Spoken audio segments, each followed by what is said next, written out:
అందరికీ నమస్కారం. Welcome to prime nine desk analysis. నేను రాజు. అమరావతికి సంబంధించినటువంటి మహిళల పట్ల సాక్షి మీడియాలో ఒక డిబేట్లో అనుచితమైనటువంటి వ్యాఖ్యలు చేసినటువంటి అంశం ఈరోజు రాష్ట్ర వ్యాప్తంగా చాలా తీవ్ర ఉద్రిక్తతలకు దారితీస్తున్నటువంటి సిచ్యువేషన్. దీని మీద ఇప్పటికే ఆంధ్రప్రదేశ్ ప్రభుత్వం కావచ్చు, అలాగే పోలీసులు కూడా చర్యలు ప్రారంభించినటువంటి సిచ్యువేషన్ ఉంది. ఇప్పటికే ఆ ఛానల్లో ఎవరైతే మోడరేటర్గా వ్యవహరించినటువంటి కొమ్మినేని శ్రీనివాసరావుని అరెస్ట్ చేశారు. అరెస్ట్ చేసి ఆయన్ని జడ్జి ముందు కూడా ప్రవేశపెట్టారు. 14 రోజులు ఆయనకి రిమాండ్ కూడా విధించినటువంటి పరిస్థితి. అయితే ఓవరాల్గా చూసుకుంటే అసలు ఈ ఇష్యూకి సంబంధించి అసలు పోలీసులు ఏ సెక్షన్ల కింద కేసులు పెట్టారు, ఎవరెవరి మీద కేసులు పెట్టారు, ఎవరు ఫిర్యాదు చేస్తే కేసులు పెట్టారు, ఏ సెక్షన్లలో ఎంతవరకు శిక్ష పడేటటువంటి అవకాశాలు ఉన్నాయి, ఎవరిని అరెస్ట్ చేయబోతున్నారు అనేటటువంటి అంశాలను కానీ ఒకసారి మనం కానీ పరిశీలిస్తే వాస్తవంగా కంభంపాటి శిరీష ఈమె వచ్చేసి అమరావతి రైతు ఉద్యమంలో చాలా కీలకంగా ఉన్నటువంటి పర్సన్ ఈమె. సో ఈమె ఇచ్చినటువంటి ఫిర్యాదు మేరకు పోలీసులు కేసులు నమోదు చేశారు.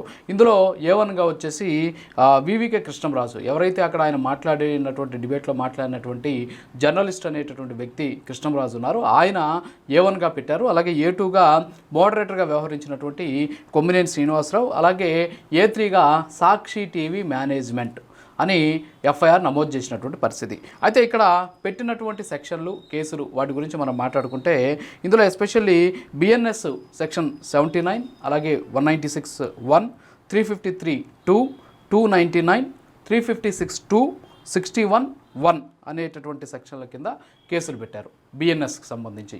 ఇవి కాకుండా IT యాక్ట్ కింద ఒక కేసు నమోదు చేశారు. అలాగే SC STకి సంబంధించినటువంటి యాక్ట్ కింద ఒక కేసు నమోదు చేసినటువంటి పరిస్థితి. అయితే ఈ సెక్షన్లు ఏం చెప్తున్నాయి, ఎంత శిక్ష పడేటువంటి అవకాశం అనేది మనం కానీ చూస్తే BNS సెక్షన్ 79 అనేది ఏం చెప్తుందంటే మహిళలను అవమానకరంగా మాట్లాడడం.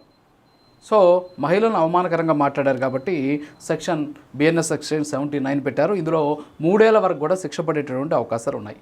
అలాగే BNS సెక్షన్ 196(1) ఇది ఏం చెబుతోంది అంటే ఒక గ్రూప్ని, ఒక ప్రాంతాన్ని టార్గెట్ చేసి అనుచితమైనటువంటి వ్యాఖ్యలు చేయడం, అందుకని ఈ సెక్షన్ పెట్టారు. దీనికి 3 ఏళ్ల వరకు కూడా శిక్ష పడేటటువంటి అవకాశాలు ఉన్నాయి. అలాగే BNS సెక్షన్ 353(2) ఇది వచ్చేసి జనములో ఒక రకమైనటువంటి ఆందోళన కలిగించేలాగా వ్యాఖ్యలు చేయడం, రెచ్చగొట్టడం, ఇది కూడా 3 ఏళ్ల వరకు కూడా శిక్ష పడేటటువంటి అవకాశాలు కనిపిస్తున్నాయి. దీంతోపాటు BNS సెక్షన్ 299 ఇది వచ్చేసి మతపరమైనటువంటి అంశాలను రెచ్చగొట్టే విధంగా మాట్లాడడం, ఇది కూడా 3 ఏళ్ల వరకు కూడా శిక్ష పడేటటువంటి ఛాన్సెస్ ఉన్నాయి. అలాగే BNS సెక్షన్ 356(2) ఇది వచ్చేసి పరువుకు భంగం కలిగించడం, అంటే పరువు నష్టం అంటాం కదా, సో అది దీనికి వచ్చేసి 2 ఏళ్ల వరకు కూడా శిక్ష పడేటటువంటి అవకాశాలు ఉన్నాయి. అలాగే BNS సెక్షన్ 67 ఇది వచ్చేసి క్రిమినల్ కాన్స్పిరసీ, సో ఇది కూడా 6 నెలల వరకు కూడా శిక్ష పడేటువంటి ఛాన్సెస్ ఉన్నాయి. దీంతోపాటు IT యాక్ట్ పెట్టారు, ఇందులో సెక్షన్ 67 పెట్టారు, దీనికి 5 ఏళ్ల వరకు కూడా శిక్ష పడేటటువంటి అవకాశాలు ఉన్నాయి. అలాగే SC ST అట్రాసిటీలో సెక్షన్ 3 పెట్టారు కాబట్టి ఇది వచ్చేసి SC STలకు సంబంధించి విద్వేషపూరితంగా మాట్లాడడం, అంతేకాకుండా వాళ్ళని టార్గెట్ చేయడం, వాళ్ళ పరువుకు భంగం కలిగే విధంగా వ్యవహరించారు అని చెప్పేసి ఈ సెక్షన్ కింద కూడా కేసు పెట్టినటువంటి పరిస్థితి. సో దీని ద్వారా 6 నెలల నుంచి జీవిత ఖైదు వరకు అక్కడ ఉన్నటువంటి పరిస్థితి, అంతేకాకుండా ఈ సెక్షన్కి ఉన్నటువంటి తీవ్రత, అక్కడ జరిగినటువంటి పరిస్థితులు, దానికి ఉన్నటువంటి తీవ్రతను బట్టి ఇందులో శిక్ష వేసేటటువంటి అవకాశాలు ఉన్నాయి. అయితే ఇవాళ ఏంటి అంటే సుప్రీంకోర్టు గతంలోనే చెప్పింది, ఏం చెప్పింది, 7 ఏళ్ల వరకు శిక్ష పడేటటువంటి కేసులు ఏవైతే ఉంటాయో వాళ్ళందరికీ కూడా అరెస్ట్ చేయకుండా వీలైతే వాళ్ళకి విచారించి నోటీసులు ఇచ్చి పంపించేయండి, తర్వాత అవసరమైతే అరెస్ట్ చేసుకోవచ్చు అని చెప్పేసి స్పష్టంగా చెప్పినటువంటి పరిస్థితి. కానీ ఇక్కడ కొమ్మినేని శ్రీనివాసరావుని అరెస్ట్ చేసి ఆయనకి రిమాండ్ కూడా యాక్సెప్ట్ చేశారు. ప్రస్తుతానికి రిమాండ్కి ఆయన తరలించినటువంటి సిచ్యువేషన్ ఉంది. మరి ఇక్కడ 7 ఏళ్లలోపు ఏం కేసులు ఉన్నాయంటే SC ST అట్రాసిటీ కేసు ఏదైతే ఉందో ఇది జీవిత ఖైదు వరకు కూడా అవకాశం ఉంది కాబట్టి సో ఆ సెక్షన్ ఇక్కడ పరిగణలోకి తీసుకొని ఆయనకి రిమాండ్ విధించినట్టు కూడా తెలుస్తూ ఉన్నటువంటి పరిస్థితి. అయితే ఇక్కడ SC STలకు సంబంధించి SC ST అట్రాసిటీ కేసు ఏ విధంగా దీనికి వర్తిస్తుంది, వాళ్ళు మాట్లాడినటువంటి మాటల్లో ఇక్కడ SC STలపైన విద్వేషపూరితమైనటువంటి వ్యాఖ్యలు ఎలాంటివి చేశారు అనేది ఇంకా న్యాయపరమైనటువంటి అంశం, అది పోలీసులు నిరూపించాల్సి ఉంటుంది. అలాగే కాకుండా కోర్టు కూడా దీని మీద మాట్లాడేటువంటి అవకాశం ఉంది. మిగతా సెక్షన్లన్నింటి మీద కూడా ఖచ్చితంగా ఒక న్యాయ సమీక్ష అనేది జరుగుతుంది. సరే ఇవన్నీ కూడా పక్కన పెట్టేస్తే ఇక్కడ ముఖ్యంగా తెలియాల్సినటువంటి అంశం ఏంటి అంటే కొమ్మినేని శ్రీనివాసరావు A2ని అరెస్ట్ చేశారు.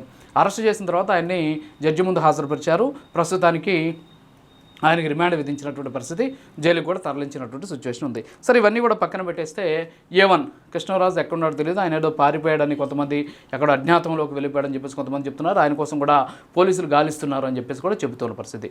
సరే, వీళ్ళిద్దరిని కూడా పక్కన పెడితే మూడో A3 ఎవరు అంటే సాక్షి టీవీ మేనేజ్మెంట్. చాలా స్పష్టంగా అందరూ చెప్పడం సాక్షి టీవీ మేనేజ్మెంట్. మరి సాక్షి టీవీ మేనేజ్మెంట్ అంటే ఎవరిని అరెస్ట్ చేస్తారు? ఇప్పుడు ఎవరు సాక్షి టీవీ మేనేజ్మెంట్ కింద ఎవరు దీనికి బాధ్యత వహించబోతున్నారు, ఎవరిని బాధ్యులు చేయబోతున్నారు? ఒకవేళ సాక్షి పేపర్ అనుకోండి, దానికి ఒక ఎడిటర్ ఉంటారు. సో ఆయన బాధ్యత తీసుకుంటూ ఉంటారు మామూలుగా అన్ని కేసులకు సంబంధించి. మరి ఇప్పుడు సాక్షి టీవీ మేనేజ్మెంట్ అన్నారు అక్కడ. సో సాక్షి టీవీ మేనేజ్మెంట్ అనేసరికి ఎవరు సాక్షి టీవీకి సంబంధించిన మేనేజ్మెంట్? ఇప్పటివరకు మనకున్నటువంటి సమాచారం భారతీ రెడ్డి ఆ ఛానల్ మేనేజ్మెంట్గా ఆమె వ్యవహరిస్తున్నారు అని చెప్పేసి కూడా చెబుతూ ఉన్నటువంటి పరిస్థితి. సో జగన్మోహన్ రెడ్డి ఆ ఛానల్ అని చెప్తున్న పరిస్థితి. కానీ టెక్నికల్గా ఎవరు సాక్షి టీవీ మేనేజ్మెంట్ అనేటటువంటి దాని మీద ప్రస్తుతానికి పోలీసులు ఆ వివరాలు కూడా తీసుకుంటూ ఉన్నటువంటి సిచ్యువేషన్ ఉంది. మరి సాక్షి టీవీ మేనేజ్మెంట్ మీద కూడా కేసు పెట్టినటువంటి నేపథ్యంలో ఎవరిని అరెస్ట్ చేయబోతున్నారు అనేటటువంటి దాని మీద సర్వత్రా చర్చ అయితే సాగుతూ ఉన్నటువంటి పరిస్థితి ఉంది. అంతేకాకుండా ఈరోజు ఇలాంటి వ్యాఖ్యలు చేసినటువంటి వ్యక్తి ఎవరో ఒక పర్సన్ వచ్చి ఇప్పటికే అనేక రకాలైనటువంటి కేసులతోటి జగన్మోహన్ రెడ్డి సతమతం అవుతున్నాడు. ఇప్పటికే లిక్కర్ స్కామ్ ఒకటి, అంతేకాకుండా ఆయనకు సంబంధించి గతంలో ఉన్నటువంటి పాత కేసుల్ని తిరగదోడే ప్రయత్నం ఒకటి, ఇవన్నీ కూడా జరుగుతూ ఉండడంతో జగన్మోహన్ రెడ్డి ఉక్కిరిబిక్కిరి అవుతూ ఉన్నటువంటి నేపథ్యంలో ఆయన టీవీ ఛానల్కి సంబంధించి ఎవరో ఒక పర్సన్ వచ్చి చేసినటువంటి వ్యాఖ్యలు కూడా ఇప్పుడు జగన్మోహన్ రెడ్డి మెడకి చుట్టుకుంటూ ఉన్నటువంటి పరిస్థితి. సో మనకున్నటువంటి సమాచారం, బయట జరుగుతున్నటువంటి ప్రచారం, సాక్షాత్తు వైఎస్ఆర్ కాంగ్రెస్ పార్టీకి సంబంధించిన నాయకులు, సాక్షి టీవీలో పనిచేసేటటువంటి చాలామంది కూడా చెప్పేది ఏంటంటే మేనేజ్మెంట్ భారతీ రెడ్డి గారు అని చెప్తుంటారు. మరి ఇక్కడ సాక్షి టీవీ మేనేజ్మెంట్ అన్నారు, ఎక్కడ కూడా సాక్షి టీవీ ఎడిటర్ అని కానీ లేకపోతే సాక్షి టీవీకి సంబంధించినటువంటి పరిపాలనాధికారి కానీ అని ఎక్కడ కూడా చెప్పినటువంటి దాఖలు లేవు. చీఫ్ ఎగ్జిక్యూటివ్ ఆఫీసర్ని కూడా ఎక్కడ మేనేజ్మెంట్ అని స్పష్టంగా ఎఫ్ఐఆర్లో రాశారు. కాబట్టి ఖచ్చితంగా ఇక్కడ మేనేజ్మెంట్ ఎవరు అంటే ఇక్కడ భారతీ రెడ్డి గారే మేనేజ్మెంట్ అనేటటువంటి వాదన బయట జరుగుతుంది. కాబట్టి ఆమెను అరెస్ట్ చేస్తారా, లేకపోతే జగన్మోహన్ రెడ్డి దీనికి ఆయన ఉన్నారా, లేకపోతే ఆయన దీంట్లో మేనేజ్మెంట్గా ఉన్నారా, లేకపోతే ఆయన అరెస్ట్ చేస్తారా, లేకపోతే ఇంకెవరన్నా మేనేజ్మెంట్గా ఉన్నారా సాక్షి టీవీకి సంబంధించి, సో వాళ్ళని అరెస్ట్ చేస్తారా అనే దాని మీద అయితే స్పష్టత అయితే రానటువంటి సిచ్యువేషన్ ఉంది. సో ఓవరాల్గా చూసుకుంటే ఈ కేసుకు సంబంధించి చాలా టైట్ అవుతూ ఉన్నటువంటి పరిస్థితి. ఇప్పటికే కొమ్మినేని శ్రీనివాసరావుకి రిమాండ్ రిజెక్ట్ చేస్తారేమని చెప్పేసి వాళ్ళంతా కూడా ఆశగా ఎదురు చూశారు. అంతేకాకుండా ఆయన తరపున న్యాయవాదులు కూడా చాలా వరకు ట్రై చేసినటువంటి పరిస్థితి. అంటే ఈ కేసుకు సంబంధించి ఇది ఫాల్స్ కేసు, తప్పుడు కేసుగా పెట్టారని చెప్పేసి చెప్పేటటువంటి ప్రయత్నం చేసినప్పుడు కూడా పోలీసులు ఇచ్చినటువంటి ఆధారాలు కావచ్చు, సాక్ష్యాలు కావచ్చు, ఇవన్నీ కూడా చూసిన తర్వాత న్యాయమూర్తి తన నిర్ణయాన్ని, అంతేకాకుండా తన ఆదేశాన్ని, తన జడ్జిమెంట్ని చెప్పారు. అందులో భాగంగానే ఆయనకి రిమాండ్ని యాక్సెప్ట్ చేశారు. రిమాండ్ 14 రోజుల పాటు ఆయనకి రిమాండ్ కూడా తరలించినటువంటి పరిస్థితి. సో కొమ్మినేని శ్రీనివాసరావు A2ని రిమాండ్ తరలించినటువంటి నేపథ్యంలో ఇక A1 కూడా ఖచ్చితంగా త్వరలోనే పట్టుకొచ్చేటువంటి అవకాశాలు. ఇక A3 పరిస్థితి ఏంటి అంటే సాక్షి టీవీ మేనేజ్మెంట్ ఏంటి అనే దాని మీద సర్వత్రా అయితే ఇప్పటికే చర్చ సాగుతోంది. అంతేకాకుండా సాక్షి టీవీ మేనేజ్మెంట్ మీద కూడా చర్యలు తీసుకోవాలి అనేసి ఇప్పటికే రాష్ట్ర వ్యాప్తంగా చాలా వరకు మహిళలు అలాగే పార్టీల వారీగా విడిపోయి ఆందోళన కూడా చేస్తూ ఉన్నటువంటి సిచ్యువేషన్ ఉంది.